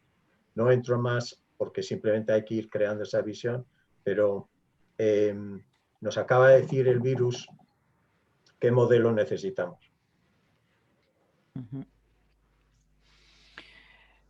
Pues muy bien, bueno, hasta aquí el tercer bloque. No sé si queréis añadir algo más. Alberto, Eva, Rafa. Yo aprovecharía la ocasión que tenemos a la compañera Carme Valls, de Federalistas de Esquerra. No sé si querría tomar la palabra porque le he visto que ha seguido bueno, ya lo tomó con mucho interés el debate el coloquio y le he visto que estaba siguiendo con mucho interés. No sé si, Carme, querrías decir algo. Buenas tardes. Hola, buenas tardes. ¿Me oís? Sí, te oímos perfectamente. ¡Ay, qué bien! El primer trozo, Lourdes, perdona, pero a ti no te he podido oír, pero todo lo demás sí, o sea que, en primer lugar, encantada de estar aquí, encantada de todo lo que he escuchado, me ha hecho pensar mucho y nos tiene que hacer pensar mucho, y dentro de las reflexiones que estábamos haciendo, creo que hay un tema que ha salido al principio. Me ha gustado mucho la intervención de Eva cuando hacías toda la situación comparada, porque no entendía nada del papel de Canadá en este momento. ¿Qué estaba haciendo Canadá? No sabía que habían dimitido todos, bueno, que el Estado había desaparecido y que se lo habían hecho entre las provincias. Porque Canadá, a mí me había parecido que al principio era un ejemplo de lo que creo que nos ha faltado más en España para el momento agudo, que ha sido el desmantelamiento de las agencias de salud pública, que lo ha dicho muy bien Rafa Infante, ¿no? Y como no teníamos, porque un Estado federal no quiere decir que lo haya de descentralizar todo. Lo que tiene que centralizar, a lo mejor tiene que haber estructuras centrales que se tienen que mantener. Las agencias de salud pública de Canadá tenían una característica que me parece que también ha citado ahora. Por ejemplo, no estaban en Ottawa, no, rotaban por todas las regiones de Canadá. O sea, la Agencia de Salud Pública de Canadá estaba 2 años en Vancouver y 2 años en Quebec y 2 años en Toronto. Pero para enterarse de los problemas que tenía cada zona. Por lo tanto, a mí me habían parecido que eran geniales en este aspecto, porque eran capaces de ver la diversidad de los problemas que se encontraban. Aquí en España, al estar desmantelado, yo no sé cómo se lo ha podido hacer Salvador Illa para coger la centralización al mismo tiempo que intentaba cogobernar, eso era la filigrana. Punto 1. Hay estructuras de seguridad que se han de pensar bien y algunas se va a que tú decías, no, a mí me están bien las competencias. A mí las competencias me están bien, pero las competencias se han de ejercer en un Estado federal en forma de gobierno compartido.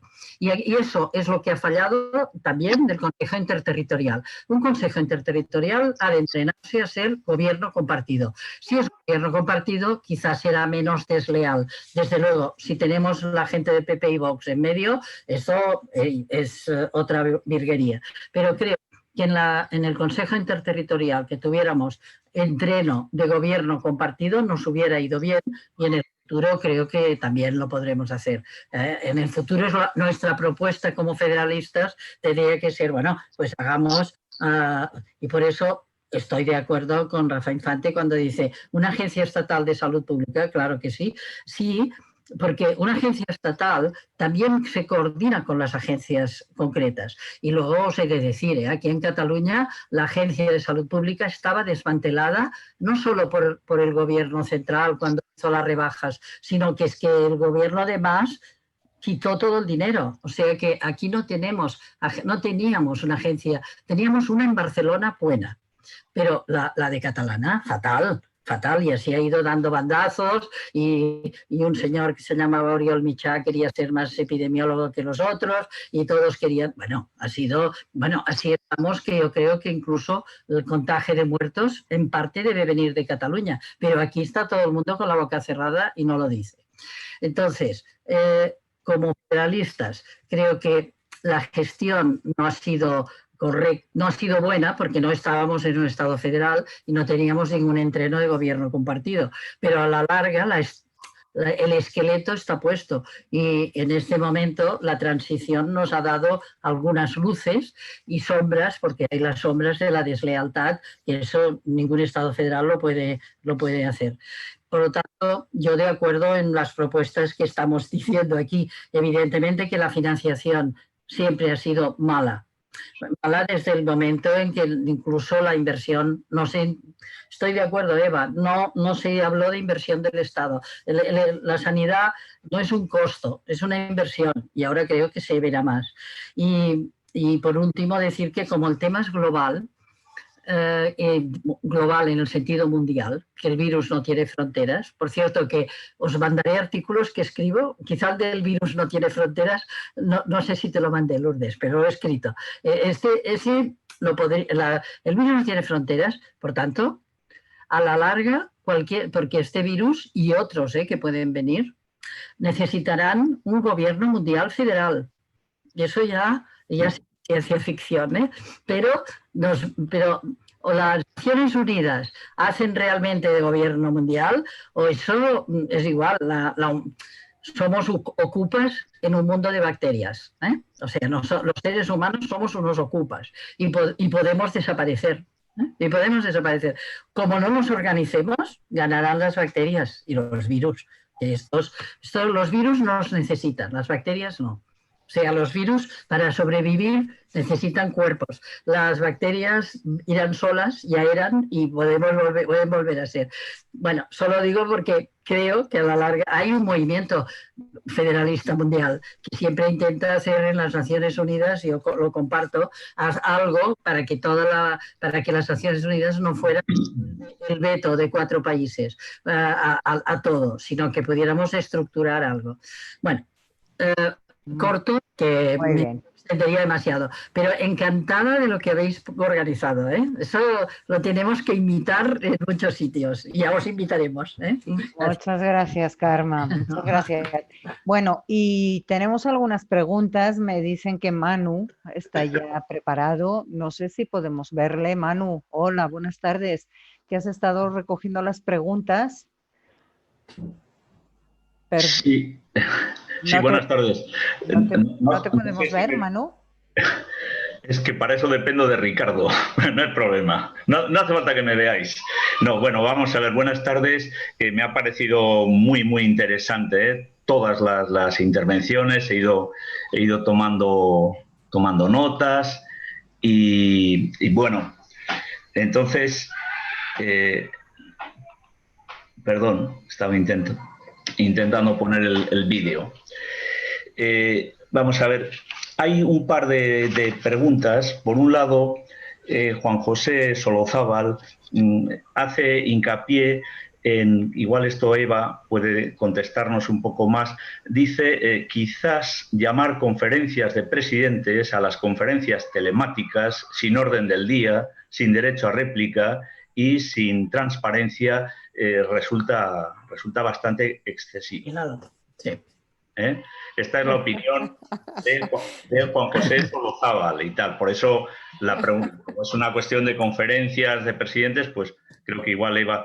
Y después otro asistente al coloquio, Julián, creo que es Julián Pérez, dice, bueno, no vamos a aprender.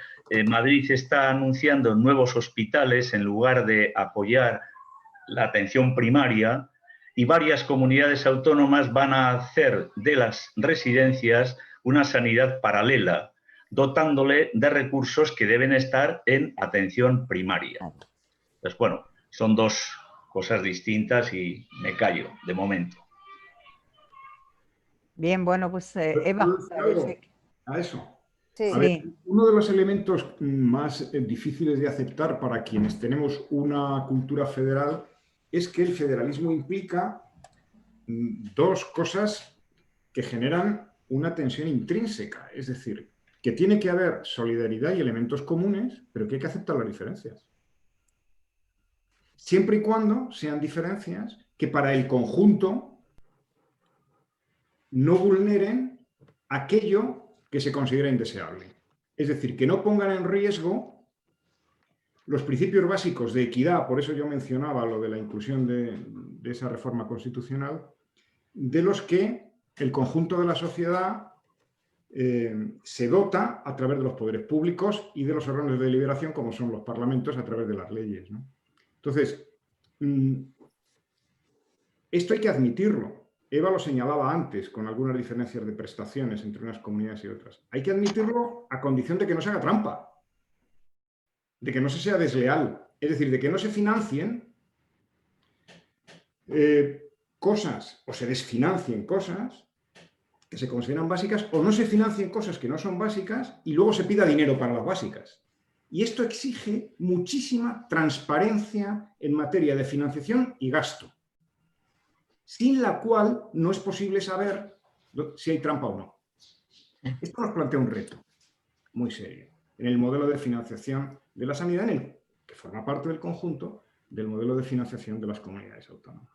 Porque mientras haya opacidad en las funciones de la transferencia que se hace en términos de caja común del gasto social, no se puede determinar con claridad si hay trampa o no hay trampa.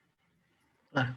Yo no digo que se finalice el gasto de sanidad. Lo que sí pido es que se transparente el flujo, que es otra cosa. Porque si no, yo no sabré nunca si la comunidad X está desfinanciando gasto en sanidad para dedicarlo, pongamos por caso, a un fin legítimo, educación, porque ese año tienen un determinado problema que necesitan financiar. Y a continuación, reclamando al gobierno central más gasto, más transferencia, porque la sanidad es deficitaria. Y a este juego se ha jugado desde 2002-2003 en España.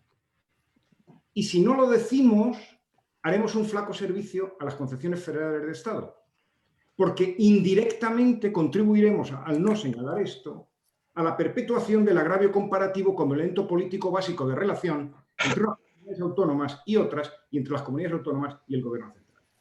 Este era mi comentario. Rafa, ¿quieres...? No. Estoy de acuerdo con lo que ha dicho. Eva. Perfecto. Lo que ha dicho Rafa Infante, estoy de acuerdo. Rafa Infante es tremendo. Es un pensador. Es una simbiosis. Les has rebautizado a ambos, Karma. A ver, Eva. Bueno, yo cogiendo la palabra a Alberto, es que efectivamente en todo Estado federal es necesario que existan elementos de control y de exigencia de responsabilidad. Esos elementos de control y de exigencia de responsabilidad no pueden funcionar nunca cuando no existe transparencia. Y el sistema de financiación es todo menos transparente en el Estado autonómico. Por tanto, es una de las cuestiones claves que habría que reformar. Luego, respecto a lo que ha comentado Juan José Lozábal, vamos a ver, una de las principales críticas que yo comparto en la gestión de la crisis en España y sobre todo al comienzo de la gestión de la crisis en España ha sido fallos claros de transparencia y también de unilateralidad en un principio. Pero yo, sin embargo, he visto una evolución claramente positiva en este sentido y creo que hemos pasado de una unilateralidad a una coordinación y aún desde mi punto de vista ha sido un reforzamiento claro de las relaciones intergubernamentales. Dice Juanjo que no tenían capacidad de réplica las comunidades autónomas, algunas demasiado. Hombre, vamos a ver, yo en la prensa he estado leyendo todo lo que han dicho todos los presidentes autonómicos y lo que yo he hecho un poco en falta también es la lealtad, porque un Estado federal para que funcione tiene que funcionar con lealtad y aquí hay unas enormes deslealtades del PP y de Vox, desde luego, pero también de otros. Entonces, es una de las claves. Y con respecto a lo que ha comentado Karma, que me viene muy al pelo, efectivamente, habéis comentado la necesidad de crear una agencia federal. Yo estaría de acuerdo en crear una agencia federal. El problema es que crear una agencia federal puede no resolver nada, como ha pasado con el caso canadiense, porque puedes tener una agencia federal, pero puedes no hacer uso de ella, porque en la gestión de la crisis en Canadá, el gobierno federal se ha inhibido completamente. Y incluso ni siquiera en los criterios de test que ha sido generalizado, la centralización ha sido generalizada en todo el Estado. Y lo único que ha hecho ha sido tratar de centralizar la información. Bueno, y las críticas, bueno, los fallos de información, pues semejantes a los que ha habido aquí, que no se saben los números de muertos, la descoordinación ha sido completa. Por tanto, lo que vengo a decir es que el crear el órgano, crear una agencia federal, no nos va a resolver todos los problemas. Y por último, simplemente señalar que creo que para que el federalismo pueda funcionar en un Estado, tiene que ser un federalismo con unas estructuras federales fuertes. Y si no, tiende a la desintegración. Muy bien, muchas gracias. Vamos con, sí, Manu, que sé que Sí, tienes bueno, no, dos solo preguntas. una cosita. Al hilo de lo que decía Eva a propósito de la importancia de la lealtad, ¿no? Antes no he mencionado un mensaje de Daniel López Acuña, un comentario que dice: es un momento en el que hay que cerrar filas y tener una visión de Estado para la mejora de la sanidad española. Sin más, es una visión de Estado y tal, nada más que eso. Perfecto. ¿Tienes alguna otra cuestión, alguna otra pregunta que haya quedado por ahí? Pues ¿No? creo que no. Ah, bueno, perdón, sí, ahora acabo de ver aquí de Leire Pérez para Rafael Bengoa. ¿España está preparada para gestionar casos importados este verano? ¿Qué debería hacer para que se evite un gran rebrote? Pedir el pasaporte sanitario. Así, Sí. ¿sí? Ya está. En fin, también hay opiniones, de todas formas, que dicen que lo Sí. del pasaporte sanitario Yo ahí discrepo, sí. indica cuál es la situación del paciente en ese momento no, en el momento en el que le hicieron el pasaporte, ¿no? Sí, y nada más. Puede contagiarse al día siguiente. Exacto. Pero estamos diciendo que no a una intervención que es parcialmente, digamos, correcta. Estamos diciendo que no a otra intervención, que es que todos tengamos una app para seguir los contactos tecnológicamente con las personas con las que hemos estado, es decir, que solo estamos usando parte de las herramientas. Y yo creo que lo que uno tiene que hacer es, quizá este verano, o desde luego en otoño, yo creo que lo que es bastante seguro es que no va a haber voluntad política ni social para reconfinarse otra vez. Y por lo tanto, si no va a haber esa voluntad, porque la sociedad no lo va a aceptar, y el ámbito político no se va a arriesgar a otro confinamiento como el que hemos tenido, yo no creo que estamos listos para otoño. Entonces, a partir de ahora a otoño, nos tenemos que poner las pilas y prepararnos. Luego hay que ser muy práctico ahora en relación a este virus. Luego ya veremos cómo se solucionan pues ya el Pacto Nacional de Sanidad o estos temas de de desconfianza que hay entre distintos partidos políticos, la falta de unión de unos y otros y el comportamiento que estamos viendo. Y eso ahora yo lo pondría como algo que nos va a distraer en lugar de estar muy focalizados sobre lo que necesitamos estar concentrados. Que no estuvimos concentrados en febrero o marzo, pues ahora la lección es estate concentrado y ponte a trabajar para estar listo para otoño. Sí, Alberto, quería. Que coincido con el mensaje final de Rafa. Yo creo que eso es fundamental, no distraerse. Yo creo que esa no distracción implica necesariamente reforzar salud pública en efectivos y en recursos y en medios tecnológicos, desde las APPS hasta otros medios.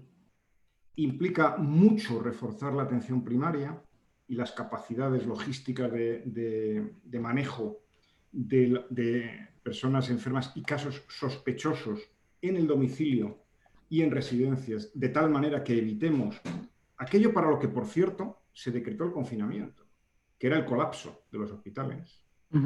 Y que vamos a tener necesariamente que convivir de aquí a que tengamos vacuna, veremos cuándo es, con una situación incómoda, que nos va a exigir atención, esfuerzo permanente a las administraciones autonómicas, al gobierno central, a las administraciones locales, mucho a las administraciones locales, por cierto, y que nos va a exigir un trabajo que ni siquiera se ha empezado a hacer hasta donde yo lo conozco, puede que me equivoque y me gustaría equivocarme, de atención sanitaria desde el dispositivo de atención primaria a las personas residenciadas. Que eso es lo que de verdad permite lo que en algunos sitios ya se hace, que es que detectamos los brotes antes, tratamos antes a las personas sospechosas y las aislamos pronto y tratamos mejor y más prematuramente a quien desarrolla la enfermedad, con lo cual normalmente ingresarán menos en los hospitales e ingresarán menos graves en los hospitales. Sí ha mejorado, hasta donde a mí me lo cuentan colegas que están en esto en Madrid, en los servicios de medicina interna, la capacidad de tratamiento de las personas hospitalizadas. La letalidad nos ha bajado mucho, no sabemos muy bien si porque efectivamente estamos haciendo mejor lo previo y por tanto ingresan menos graves, y también probablemente también porque les tratamos mejor. Sí, señor. Esto de la dexametasona ya se sabe, se viene haciendo en los hospitales de España desde el mes de marzo de manera empírica.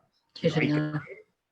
Dosis, momento de administración, puede estar muy mal administrarla antes de la tormenta de citoquinas, muy bien durante la tormenta de citoquinas y es inútil probablemente después. Entonces, todo esto hay que seguir trabajando. Se ha mejorado bastante en el tratamiento del enfermo severo en hospital. Pero lo que hay que evitar a toda costa es que los hospitales se colapsen y hay que atender a todas las patologías, porque si no vamos a pagar un peaje muy alto, como muy bien señaló Rafa en una de sus intervenciones el otro día, en otro tipo de enfermedades a las que atendemos tarde y mal.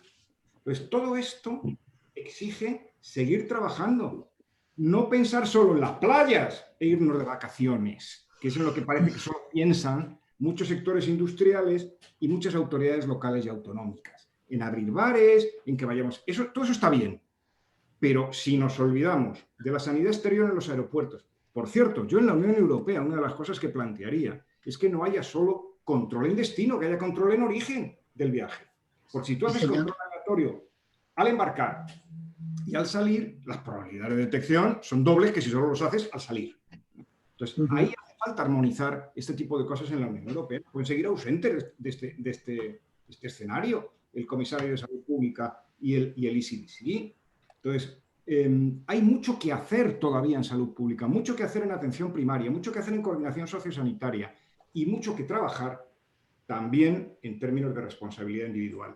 El último informe que salió en Japón el otro día, que lo visteis probablemente en los medios de comunicación, indica que los principales brotes en el mundo en el último mes los producen personas entre 20 y 30 año, que naturalmente la mayoría de ellos o son asintomáticos o tienen una enfermedad muy leve. Y tú sales a la calle, la mascarilla no se la están poniendo los chavales de 30 y menos, se la ponen las personas de 30 y más, y normalmente las personas mayores. Ahí hay una labor a hacer por parte de las autoridades de salud de todos los ámbitos. Queda muchísimo por hacer para si no evitar, al menos paliar o retrasar y disminuir el impacto de cualquier rebrote. Todo esto es suponiendo que el virus no muta, que en China nos llegan... Y luego queda otro gran problema, y es qué va a pasar con la vacuna cuando esté. Ahí sí que vamos a tener una batalla mundial por la gobernanza sanitaria. No sé si centralista, indirecta o perifrástica. Pero ahí les quiero yo ver a los gobiernos del mundo y a la Unión Europea, porque esta no va a ser pequeña. Bueno, este era mi comentario. Muy bien. Sí, Eva. Solamente un apunte que daría lugar a otro debate de todas las medidas que habéis comentado. Con la que yo no estoy de acuerdo es con la aplicación. Yo entiendo, si no se garantiza que sea anónima, porque haya invasión de los derechos fundamentales, sería brutal. Nada más. ¿A qué te referías, Eva? ¿A las APPs? Sí, no, sí. al pasaporte. No, me refiero a las aplicaciones de móvil que permiten el Sí. seguimiento individualizado Bueno, de las personas. Eso es otro debate, pero es otro debate simplemente que quiero apuntarlo. Es un debate que vamos a tener dentro de 8 días, precisamente. Que bueno, que ahora ahora os anunciaré, o sea que bueno, que me viene muy bien para terminar el encuentro de hoy y anunciaros el del próximo día. No sé si queréis decir algo para terminar. ¿No? Sí, os vais a ir todos de vacaciones, pero acordaros que os va a acompañar un virus que no va de vacaciones. Vale. No, solo me disculpo por haber unido Rafa Infante como... No, estamos encantados. Alberto Bengoa. Porque los dos me habéis impactado mucho. Y solo decirte que lo del pasaporte es para el otro debate, que no estoy de acuerdo, porque precisamente el conocimiento que tenemos ahora de este virus, el que sabemos ahora de anticuerpos, no permite ningún pasaporte. Te quedarías parado, Rafa, ahora me parece que eres tú el que lo ha dicho, te quedarías parado de la gente que continúa teniendo anticuerpos de actividad, IgM, y casi no tiene IgG, y esto lo tiene en medio, no podrías hacer ningún pasaporte claro. O sea, no hay inmunidad y no la sabemos en este momento. Si habrá en el futuro, ya lo veremos. Pero yo no sé a quién le daría el pasaporte, de todos los análisis que he visto en estos 2 meses. Es increíble, no tiene que ver nada con otros virus. Corto y cierro. Muy bien, Karma. Bueno, yo simplemente para terminar, quería recordar, eso sí, hace casi un año, no sé si os acordáis, un 23 de junio del año pasado, que, bueno, tuvimos ocasión de encontrarnos en Eibar con motivo del 150 aniversario precisamente del Pacto de Eibar. Y en la declaración que aprobamos para rememorar aquel pacto, decíamos que el sistema de autonomías territoriales que estableció la Constitución de 1978, aún suponiendo un enorme logro histórico, decíamos textualmente, no puede hacernos ignorar sus actuales problemas de funcionamiento, porque tiene importantes cuestiones que afrontar y solucionar si no quiere fracasar. Bueno, pues hemos tenido una buena prueba a lo largo de estos meses. Vamos a seguir con la prueba. Y desde los federalistas seguiremos trabajando para que una cultura federal se vaya extendiendo a lo largo y ancho de nuestros territorios y con la esperanza de que alguna vez podamos tener una organización territorial más acorde con los tiempos y las necesidades que tenemos.